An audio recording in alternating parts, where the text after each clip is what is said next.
Hi, Mommy. Another day, another story for you. Today's vlog, Love, Zay. Today, Mommy, nagiya si ate na mag-dinner out.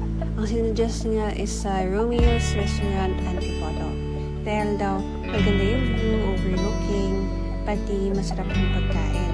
Pagdating namin doon, naulit kasi recently, so medyo cloudy yung overlooking, pero kita pa rin naman yung city lights. Nag-order kami ng platter na may chicken para kay Sandy. Nag-order din kami ng adobo rice, which is highly recommend ko. Feel ko magustuhan mo, Mami. Yung bagong rice, medyo maalat. Tapos yung chop suey, masarap din. Yung kilawin, request ni Daddy yun. Hindi talaga ako mahilig sa ganun. And feel ko hindi ka rin mahilig dun, di ba? Inihaw na bangus, at syempre di mawawala ang grilled pusit ni Daddy. Tapos nag-order din kami ng sisig. Yung sisig, 10 out of 10. Sobrang sarap. Yung nga lang onti yung serving.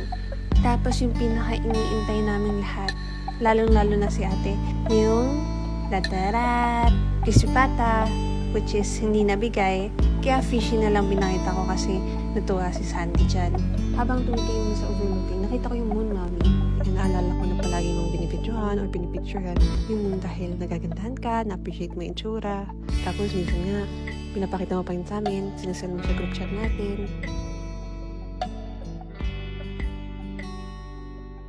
That's all for today's video, Mommy. I love and miss you. Love, your bunso, Lindsay.